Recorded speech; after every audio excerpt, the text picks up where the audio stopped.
Hello YouTube, this is Corcoran22 here, back with another 100-point squadron build for Star Wars X-Wing miniatures. Tonight we're doing another combination build. We're doing 4 TIE fighters, actually. 2 of them being piloted by Ace's elite pilots of the First Order, and they are Omega Ace and Epsilon Leader. And then to their wingmates, we have 2 elite TIE fighters from the infamous Black Squadron of the Galactic Empire, being Backstabber and Mauler Mithel, Vader's 2 wingmen at the Battle of Yavin. Really is no focus behind this build. I just decided to put this together because I want to, do another combination build of First Order and Imperials, like I did with Rebellion and Resistance. But I will say they're really good at operating on their own, especially with the upgrades I've given them. And they all have, or rather, one of them should be put together with the rest of them, while the other 2 can kind of just go off on their own. That being said, let's look at the build itself. So, as you can see here, 4 TIE fighters, minimally upgraded, but the total point cost comes to about 93 points, so that means even with these 4 ships, you will get initiative, pretty much.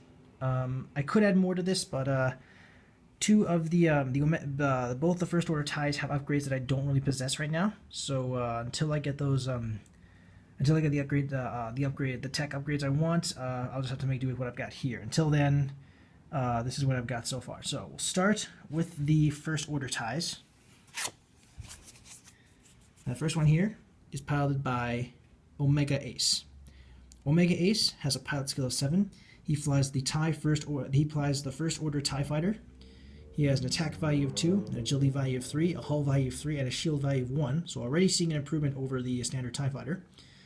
You can take on the focus, lock-on, barrel roll, and evade actions. Again, more improvements. They can take lock-ons. The original TIE fighters couldn't do that. Costs 20 squadron points, and is able to take on an elite pilot skill upgrade and a tech upgrade. His ability states, when attacking, you may spend a focus and a target lock you have on the defender to change all of your results to critical results. So this one's kind of a 2-step program.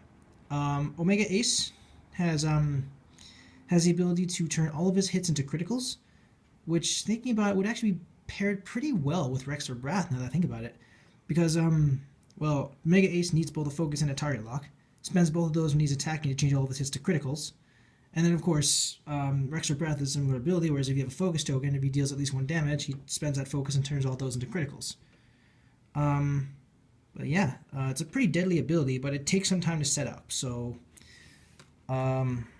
yeah, it's gonna be sure to keep Omega Ace at a distance before you close in for the attack. Now, for his modification, I've gone with a hull upgrade, which increases hull value by 1, so that means the First Order TIE now has 2 attack, 3 agility, 4 hull, and 1 shield. So he's got a little bit of lastability in a dogfight, but he's still, even though he has he can take 1 extra hit, he's still susceptible to criticals. And I didn't really have enough for a shield upgrade, or I don't really have enough shield upgrades to go around, so I have to make do. Now for his elite pilot skill, I've decided to go with Opportunist. Opportunist states when attacking, if the defender does not have any focus or evade tokens, you may receive 1 stress token to roll 1 additional attack die. You cannot use this ability if you have any stress tokens. So Opportunist stresses you out, but you get an additional attack value on top of that, making it especially deadly if you're attacking at range 1. Now I've given this to the Omega Ace because both Omega Ace and Mauler Mithel have a pilot skill of 7. So if you want, so the idea behind that is Mauler Mithel would attack first, strip the enemy of their focuses or evades, and then Omega Ace would move in, stress himself out with Opportunist, and get that one extra attack die. Of course, the First Order TIE fighter has a fair amount of remaneuvers to go with as well, so it's fairly easy to get rid of that stress while maintaining a lock on the enemy. And yeah, and of course, add to the fact that if he has a focus and a target lock on the enemy, he can spend both of those and turn all of his results to criticals. So Opportunist is a pretty good card to put on Omega Ace because of his ability to dish out criticals from, thanks to his ability. Now for his the second First Order TIE I have is Epsilon Leader. Epsilon Leader has a pilot skill of 6. He also flies the First Order TIE fighter. He has an attack value of 2, agility value 3, hull value 3, shield value 1. He can perform the focus, target lock, boost, or focus, target lock, barrel roll, and evade actions. Costs 19 squadron points, and is only able to take a tech upgrade. And his ability states at the start of the combat phase, remove 1 stress token from each friendly ship at range 1. So Epsilon Leader is like Epsilon Leader ability is basically an amped up wingman elite pilot skill. Any ship that stays within range 1 of him, if they're stressed out, then they will receive Epsilon Leader's ability will remove that stress token from them. So thinking about it now, Epsilon Leader is kind of like the glue that ties these guys together. No pun intended. But yeah, Epsilon Leader's ability will help greatly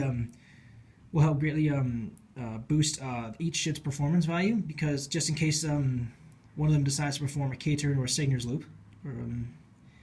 Yeah, again, I don't really have much tech. I don't really have any tech upgrades aside from the one that came with the Force upgrade, the Force Awakens core set. So I've gone with another hull upgrade for him, which further increases his hull value. So now he has 2 attack, 3 agility, 4 hull, and 1 shield. Now I move on to the Empire. For the first Empire ship I've chosen Mauler Mithel. Mauler Mithel, like the Omega Ace, has a pilot skill of 7. He flies the Sinar Fleet System's TIE Fighter. He has an attack value of 2, agility value of 3, a hull value of 3, and a shield value of 0. You can take on the Focus, Barrel Roll, and Evade actions. It costs 17 squadron points, and he's able to take on an elite pilot skill upgrade. His ability states, when attacking at range 1, roll 1 additional attack die. So Mauler Mithel, he's a rusher through and through. His advantage is he gets in close, and he not only does he get the range bonus for attacking at range 1, he gets 1 additional attack value from being at range 1. So that means he gets +1. He gets 2 attack value plus the range bonus plus his ability. So that in turn makes his attack value worth 4. He pretty much have the same attack value as a TIE Interceptor attacking at range 1. So he's pretty damn deadly. He's one of those guys you don't want to let get up close. For his modification, I've chosen a shield upgrade, which increases his shield value by 1, so that means he now has 1 shield and has the same overall stats as a First Order TIE Fighter, minus the lock-on capability. And for his elite pilot card skill, I've gone with Outmaneuver. And Outmaneuver states, when attacking a ship inside your firing arc, if you are not inside that ship's firing arc, it increases agility value by 1 to a minimum of 0. So Outmaneuver turns Mauler Mithel into a bomber killer. Because if he's attacking outside their firing arc, I think he's at range 1 to 2. I've been corrected by this. If attacking at range 1 to 2, their agility value will go down. But if attacking at range 3, it doesn't count as an agility value. So that means the enemy ship will still get the agility bonus, regardless if they're. Well, I think it only applies if their pilot skill is 0.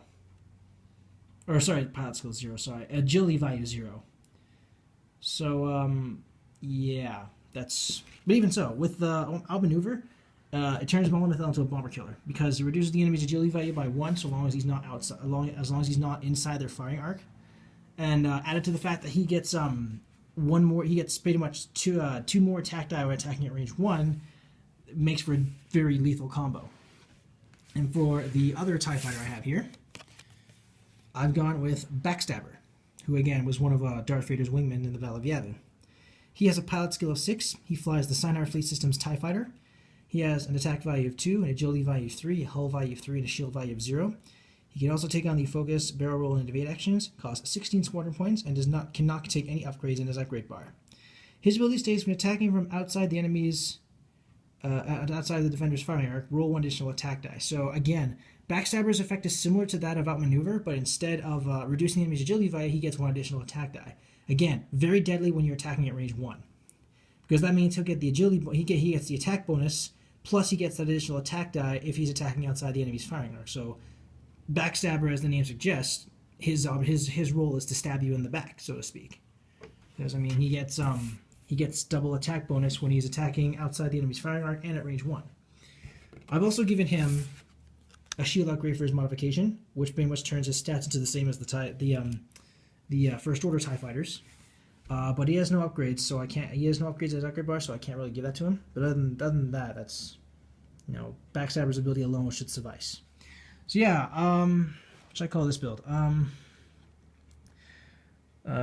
never did think of a name for this build. I guess I'll just call it the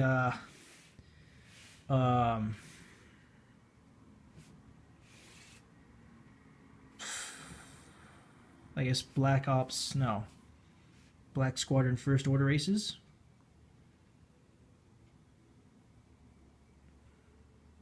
First, I guess it's Imperial First Order Aces. I'll just call it. Yeah, that'll work.